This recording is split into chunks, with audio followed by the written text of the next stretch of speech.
Salut à toi, j'espère que tu es en forme. Aujourd'hui, on va aborder un sujet qui a pris beaucoup d'ampleur ces dernières années et sur lequel on entend encore beaucoup de bêtises, le soja. Il faut savoir que l'on retrouve du soja dans près de 60% des aliments industriels et qu'on estime qu'un Européen consomme chaque année 60 kg de soja indirectement, donc c'est-à-dire à travers la viande, les produits laitiers, les œufs, les huiles de soja, les lécithines, etc. Je pense que c'est donc intéressant et même nécessaire qu'on se questionne sur l'impact du soja sur notre santé et également sur l'environnement. Cette vidéo a pour but de t'informer, de te donner les moyens d'agir en consommateur averti. Tu verras que bien souvent il faut faire des compromis entre notre santé, l'environnement, notre budget, etc. Cela dit, chacun est responsable de ses actes et je respecte les choix de tout le monde. Alors le soja, qu'est-ce que c'est? C'est une légumineuse qui est originaire d'Asie. Elle est cultivée en Asie depuis des millénaires et ce notamment parce que elle est très riche en protéines. Les graines de soja, c'est presque 40% de protéines, alors que dans un steak, on est plutôt aux alentours de 16 ou 22%. Et que ces protéines, elles contiennent en plus les 8 acides aminés, donc ce sont des protéines complètes. Et dans le soja, on retrouve également des micro-éléments tels que le fer, le zinc et le calcium. Alors peut-être que tu as déjà entendu dire que le soja contenait des hormones, que cela perturbait notre système hormonal et que ça pouvait même faire diminuer le taux d'hormones masculins. En fait, dans le soja, il y a des phytoœstrogènes. Donc les phytoœstrogènes, c'est une catégorie de molécules qui ressemblent à des œstrogènes. Il y a 3 molécules principales dans les phytoœstrogènes et dans le cas du soja, ce sont des isoflavones. Et ces isoflavones, elles miment en quelque sorte le rôle des œstrogènes. Elles se fixent en fait sur les récepteurs à œstrogènes. Tu imagines bien que ça inquiète bon nombre de personnes. Toutes les études ne s'accordent pas sur les mêmes résultats, mais ce que j'ai pu retirer globalement, c'est que ces isoflavones sont inoffensifs pour la plupart des adultes et elles protègent même de certains cancers hormonodépendants comme le cancer du sein. Cependant, on déconseille aux personnes qui ont des problèmes de thyroïde ou qui ont déjà eu des cancers hormonodépendants de limiter un peu leur consommation de soja. Je n'ai trouvé absolument aucune étude concernant la diminution du taux d'hormones masculine. Ce qui est très probablement sûr, c'est que on déconseille le soja aux nourrissons et aux enfants en bas âge. Donc il est clair que le soja ne remplace pas un lait maternel, je pense que je ne t'apprends rien, et que les enfants ont des besoins nutritionnels différents des nôtres. Ils ont besoin notamment d'énormément de protéines pour leur croissance, donc forcément si on leur donne que du soja, ça va être en excès et ça va probablement être néfaste. D'ailleurs je place ça comme ça, mais le lait de vache contient lui des œstradiols qui seraient encore plus nocifs que les phytoœstrogènes.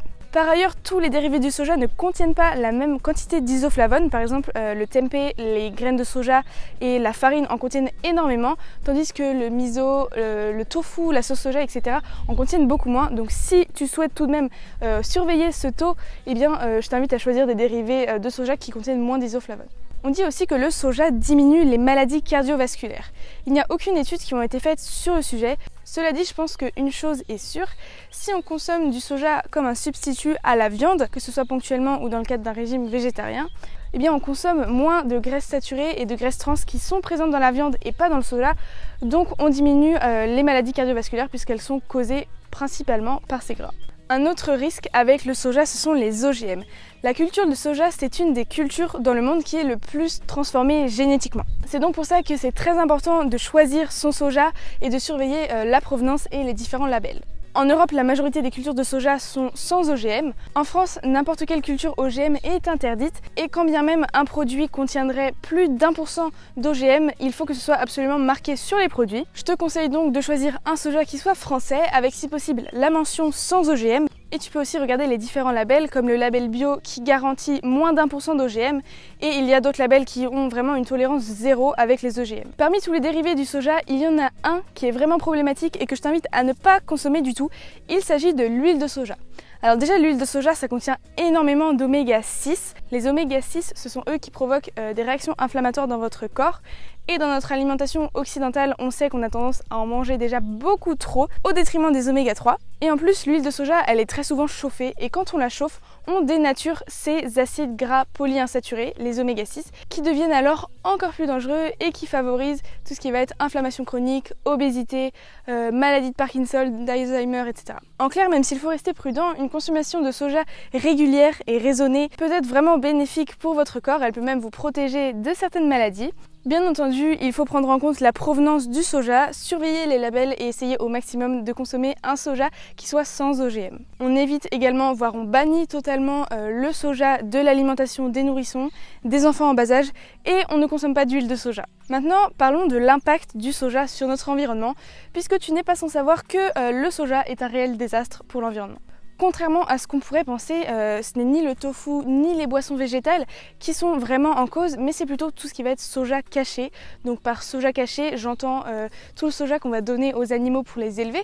Donc c'est-à-dire quand on va manger de la viande, quand on va consommer des produits laitiers, des œufs, puisque tous ces animaux sont nourris avec du soja, et également les huiles de soja et les lécithines de soja qui sont très présentes dans la plupart des produits industriels. La culture de soja est la première cause de déforestation en Amazonie. Il faut savoir que les principaux producteurs de soja dans le monde, ce sont d'abord les États-Unis qui produisent près de 40% du soja mondial, suivi par le Brésil et l'Argentine. L'utilisation de pesticides, de désherbants et l'éradication des forêts a un réel impact négatif sur la faune et la flore, mais aussi sur toutes les communautés indigènes qui vivent là-bas, puisqu'ils se retrouvent privés de leurs terres, ne peuvent plus donc cultiver et ne peuvent donc plus se nourrir. En seulement 10 ans, entre 2000 et 2010, c'est près de 24 millions d'hectares de forêts et de savanes qui ont été convertis pour la culture de soja.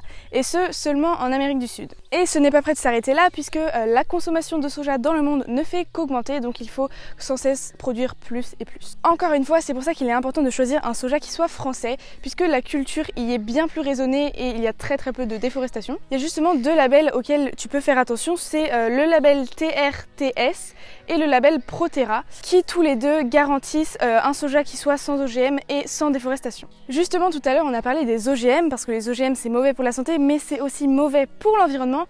Et malheureusement, en 2017, c'était plus de 77% de la culture du soja dans le monde qui était transformée génétiquement. J'ai fait une tête chelou.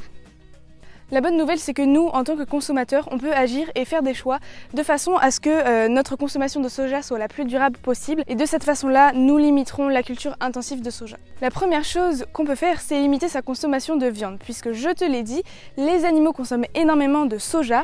Et quand on consomme de la viande, on consomme en fait beaucoup de soja. Cela dit, je ne suis pas en train de dire de remplacer toute cette viande par le soja.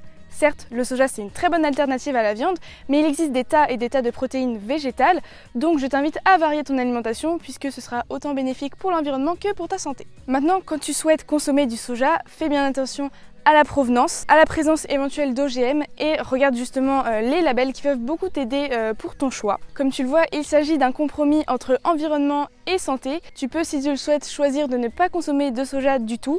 Ça, c'est vraiment en fonction de tes convictions, de tes choix. Ce que je te propose, c'est ce que je fais personnellement, mais il y a plein d'autres façons de faire et c'est toi qui vois. J'espère que tu auras appris des choses et que tu pourras maintenant faire des choix de consommation en toute connaissance de cause. Je te dis à très bientôt et on se retrouve la semaine prochaine.